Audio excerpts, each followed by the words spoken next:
அனைவருக்கும் வணக்கம். நான் உங்கள் டாக்டர் டிரோன்.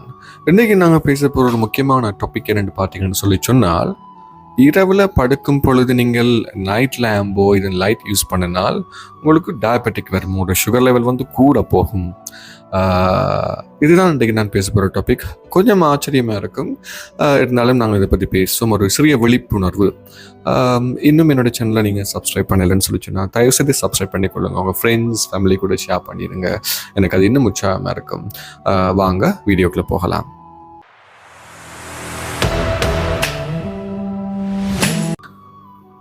இரவில் படுக்கும் பொழுது இருட்டில் படுக்கணும். அதாவது நீங்கள் நைட் லேம்போ எந்த விதமான வெளிச்சங்களோ யூஸ் பண்ணாமல் இரவு படுத்தால் இருட்டெல்லாம் படுக்கணும். இல்லைன்னு சொல்லி சொன்னால் உங்களுக்கு சுகர் வியாதி வர சான்சஸ் இருக்குது, டயபெட்டிக் வர சான்ஸ் இருக்குது. இது என்னண்டு, இது சாத்தியமானு சொல்லி நாங்கள் பார்ப்போம்.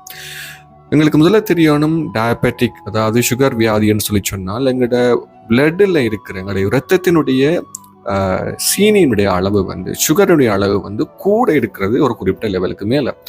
அப்படி கூட இருக்கும் பொழுது அதால் வர்ற விளைவுகள் என்ன? அப்படி கூட இருக்கும் பொழுது அதால் எங்களோட உடம்புல நிறைய விளைவுகள் வரலாம். அது எங்களோட மூளையை பாதிக்கலாம், எங்களுடைய இருதயத்தை பாதிக்கலாம், எங்களுடைய நரம்பு நாளங்கள் எல்லாத்தையும் பாதிக்கலாம், கிட்னியை பாதிக்கலாம். அதுதான் இந்த டயபெட்டிக்ன்றது ஒரு பொல்லாத ஒரு நோய். அப்போ நாங்கள் தடுக்கக்கூடிய இதுகளை நாங்கள் தடுத்து கொள்ளலாம் இல்லையா? நீங்கள் இதை பாருங்கள், படுக்கும் பொழுது ஒரு லைட்டுமே யூஸ் பண்ணாமல் இருட்டில் படுக்கிறது ஒரு ப்ரிவென்ஷன். அது இப்படி நாங்கள் பண்ணாட்டி அதால் கூட டயபெட்டிக் வரலாம். அதை என்னென்னு நாங்கள் பார்த்துருவோம். டயபெட்டிக்குடைய டைப்பில் நீங்கள் பார்த்தீங்கன்னு சொல்லிச்சுன்னா கொமனாகவே நாங்கள் டைப் 1 டைப் 2 டயபெட்டிஸ் சொல்லுவோம். டைப் 1ல் நீங்கள் பிறக்கும் பொழுது உங்களுடைய பங்க்ரேஸில் இருக்கிற பிரச்சனை காரணமாக இன்சுலின் சுரக்கப்படாது.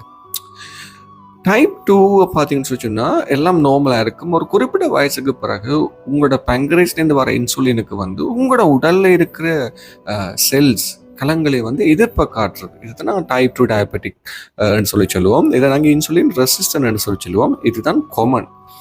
அப்போ என்னண்டு நாங்கள் படுக்கும் பொழுது இருட்டில் படுக்காட்டி இந்த டயபெட்டிக் வருதுன்னு சொல்லி பார்த்தா, இந்த டயபெட்டிக்னு சொல்லும்போது இன்சுலின் சம்மந்தப்பட்ட ஒரு பிரச்சனை, இன்சுலின் சுகர். ஆனால் இங்கே இன்சுலின் மெலட்டோனின் என்ற இன்னொரு ஹோமோனுக்கும் இதுக்கும் இடையில் சம்மந்தப்பட்ட ஒரு இஷ்யூவால் தான் இந்த பிரச்சனை வருது. அப்போ மெலட்டோனின் என்று சொல்லி சொன்னால் என்ன? இது ஒரு ஹோமோன். இது எங்களுடைய மூளையில் இருக்கிற ஒரு சிறிய கிளாண்ட்ல இருந்து உற்பத்தி ஆகும். அந்த கிளாண்டுக்கு பேர் பீனியல் கிளாண்ட். இந்த மெலட்டோனின் எங்களுடைய ஸ்லீப் ஒவேக் சைக்கிளை ஒரு கவர் பண்ணுற, ரெகுலேட் பண்ணுற ஒரு ஹோமோன். அதாவது எங்களுடைய சர்க்காடின்றதை சொல்லுவோம். ஸ்லீப் மெயினாக ஸ்லீப் வேக் பேட்டர்ன். பகலில் எழும்புனீங்கன்னு சொல்லிச்சுன்னா நீங்கள் வேலையை போகிறீங்க, இரவு படுக்கிறீங்க. இது ஒரு பேட்டர்னாகவே நடக்குது. இதான் நாங்கள் சர்க்காடின்றதை சொல்லுவோம். இந்த பேட்டர்னை மெயின்டைன் பண்ணுற ஒரு one of the important hormone எங்களோட மெலட்டோனின். அப்போ என்ன நடக்கும்னு சொல்லிச்சுன்னா, பகலில் நீங்கள் போகும் பொழுது சூரிய வெளிச்சம் படையக்கில் உங்கள் உடம்பு விளங்கிக் கொள்ளும். இது பகல்.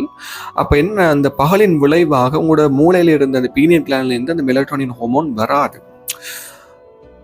இப்போ மெலட்டோனின் ஹோமோன் வராது. அப்போ என்ன நடக்கும்னு சொல்லிச்சுன்னா, வளமையாகவே சூரியன் படையக்கில் உங்களோட உடம்புல விட்டமின் டி சிந்தசிஸ் ஆகும், நார்மலான மெட்டபாலிசங்கள் நடக்கும். விட்டமின் டியும் இம்பார்ட்டன்ட் உங்களோட டயபெட்டிக்கை ப்ரிவென்ட் பண்ணுறதுக்கு வராமல் காக்குறது. அப்போ இப்படி நடக்கும். இரவில் நீங்கள் வரும் பொழுது, நீங்கள் படுக்கும் பொழுது இருட்டுக்குள்ள படுக்கையில் நித்திர கொள்ளைக்கில் என்ன செஞ்சோன்னா மெலட்டின் உற்பத்தி கூடவா அந்த மெலட்டோனினால உங்களுக்கு ஒரு ஆரோக்கியமான நித்திர வரும். இங்கே என்ன கனெக்ஷன் இந்த மெலட்டோனினுக்கு இன்சுலின் சொல்லிச்சுன்னா, மெலட்டோனின் குறையும் பொழுது இன்சுலின் அதிகமாக சுரக்கும். இல்லாட்டி மெலட்டோனின் கூட வரும் பொழுது இன்சுலின் உற்பத்தியை குறைக்கும். விலங்குதானே? மெலட்டோனின் கூட வரும் பொழுது இன்சுலின் உற்பத்தியை குறைக்கும். மெலட்டோனின் வளமையாகவே எப்போ கூட வாரது? இரவில். அப்போ இரவில் அப்படி கூட வரையக்குள்ள இன்சுலின் உற்பத்தியை குறைத்து ஒரு குளுக்கோஸுடைய செரிமானத்தை ஒரு அளவாக மெயின்டைன் பண்ணிக்கிட்டே இருக்கும் உடம்புல. ஒரு லாங் லெவலில் மெயின்டைன் பண்ணிக்கிட்டு இருக்கும். ஆனால் என்ன நடக்கும்னு சொல்லிச்சுன்னா, நீங்கள் இரவில் படுக்கும் பொழுது நைட் லேம்பையோ ஒரு லைட்டையோ போடும் பொழுது உங்களோட உடல் என்ன நினைக்கும்னு சொல்லிச்சுன்னா, இது பகல்னு சொல்லி உங்களோட உடம்பே நினைக்க துவங்கும். அப்போ மெலட்டோனின் அளவு குறைய இன்சுலின் உற்பத்தி கூடும். இந்த இன்சுலின் உற்பத்தி கூடுனால் ஒரு நாள் 2 நாள் ஓகே பரவாயில்ல. இந்த இன்சுலின் உற்பத்தி நைட்லேயும் கூட இருந்து பகலையும் கூட இருக்கும் பொழுது, ரொம்ப நாளாக கூட இருக்கும் பொழுது இப்போதான் உங்களுக்கு இன்சுலின் ரெசிஸ்டன்ட் உருவாகும். இன்சுலின் ரெசிஸ்டன்ட்னு சொல்லி சொன்னேன்னு உங்களோட உடல் இன்சுலினுக்கு செவி கொடுக்காது, இன்சுலின் கட்டளைக்கு அடிபணியாது. சிம்பிளாக நான் உதாரணம்னு சொல்கிறேன். ஒரு நபர் வந்து உங்களுக்கு இதில் சும்மா ஒரு பஞ்ச் பண்ணுறாரு முதல் நாள், பண்ணைக்குள்ளே உங்களுக்கு நோகும் வலிக்கும். அதே ஃபோர்ஸில் அதே மாதிரி தொடர்ந்து அவர் பஞ்ச் பண்ணும் பொழுது உங்களால் அதுக்கு ஒரு ரெசிஸ்டண்டை காட்ட முடியும். ஃபர்ஸ்டாக குத்தும் போது உங்களுக்கு வலி இருந்தது, இப்போ பழகிடுச்சு. அதே மாதிரி நைட்டில் நீங்கள் படுக்கும் பொழுது லைட்டை போட்டு படுக்கல இந்த மெலட்டோனின் அளவு குறையக்கல, இன்சுலின் அளவு கூடும். இது தொடர்ந்து இருக்கக்குள்ள உங்களோட உடல் வந்து ஹையாக இருக்கிற இன்சுலினுக்கு வந்து செவி கொடுக்காம போயிடும் ஒரு குறிப்பிட்ட நாள் அளவில். இதுதான் உங்களோட இன்சுலின் ரெசிஸ்டன்னை கொண்டு வரக்கூடிய ஒரு சந்தர்ப்பம்.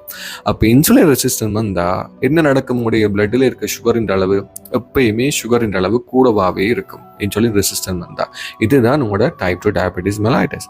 ஸ்பெஷலி இந்த லைட்ன்னு சொல்லி பார்க்கும்பொழுது ப்ளூ லைட், ஃபோன்லேருந்து வர ப்ளூ ரேஸ், மற்றது நீங்கள் நைட் லேம்பை பாவிக்கிற ப்ளூ லைட் எல்லாம் இன்னும் மெலட்டோனின் அளவை வந்து குறைக்கும், இன்சுலின் ரெசிஸ்டன்னை கூட்டும்.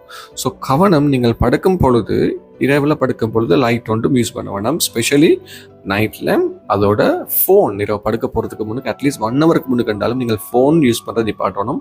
என்னடா ஃபோனில் இருந்தும் இந்த ப்ளூ லைட்ஸ் வருது. ஸோ நாங்கள் படுக்கும் பொழுது இருட்டில் படுக்கிறது தான் நாங்கள் தகுந்த ஒரு செயலாக இருக்கும் உங்கள் உடம்புக்கு. ஸோ இதுதான் இரவில் படுக்கும் பொழுது இருட்டு அறையில் படுங்க, லைட் எதையும் ஆன் பண்ணிட்டு படுத்துறாதீங்க. அப்படி படுத்தால் டயபெட்டிஸ், அதாவது டைப் 2 டயபெட்டிஸ் வர உங்களுக்கு சான்சஸ் இருக்குது. ஸோ இந்த வீடியோ வந்து உங்களுக்கு பிரயோஜனமாக இருந்ததுன்னு சொல்லி சொன்னால் உங்களோட ஃப்ரெண்ட்ஸ் ஃபேமிலி கூட ஷேர் பண்ணிடுங்க. இன்னும் ஒரு பிரயோஜனமான ஒரு வீடியோட உங்களை சந்திக்கிறேன். நன்றி, வணக்கம்.